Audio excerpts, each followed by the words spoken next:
Derek DeBrosse, the gun lawyer. Howdy y'all, gun lawyer here. We have a new law in Ohio. Senate Bill 199 was merged with House Bill 48 and was signed into law by Governor Kasich recently.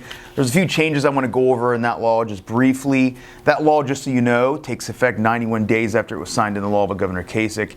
That'll bring it to sometime around March 20th, I believe. And I have a list here of some of the changes I want to go over.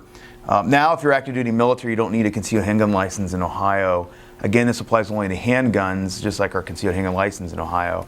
But you do need to carry your valid military credentials as well as evidence of military training that substantially complies with what a concealed handgun licensee would have to comply with to get their license in Ohio. So for the military folks out there, one, thank you for your service, and two, you have an option. I wish that existed when I was in the military. Two, Ohio's new law does change the school safety zone exception.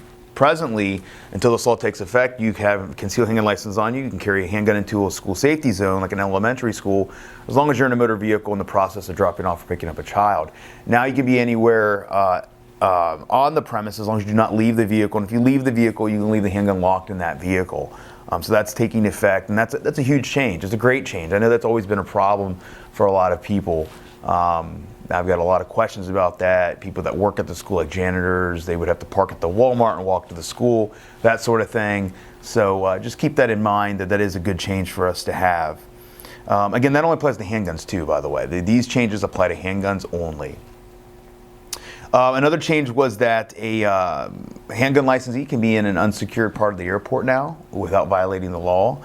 Additionally, universities and colleges can now allow, if they elect to do so, concealed carry holders to carry on their property, their university grounds, but they have to put that policy into place. Daycare facilities have also been removed from that list, so you can be armed when you're dropping off your child or picking up your child at a daycare facility. That was always the thing I really harped on when we talked about church carry. If you wanted to carry into a church and a church allows it, you could, but a lot of churches had actual daycares, and it created a lot of ambiguity.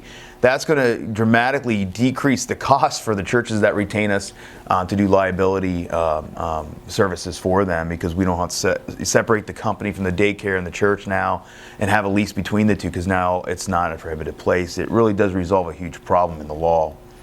And lastly, but not least, public and private employers may not adopt policies prohibiting or having the effect of prohibiting concealed carry on their premises. As long as that handgun is stored in a locked container, compartment, or truck of a vehicle, they cannot prohibit it. I know I'm going to have some questions today about that. Under the current law, they can fire you for it. Under the new law, they can't prohibit it.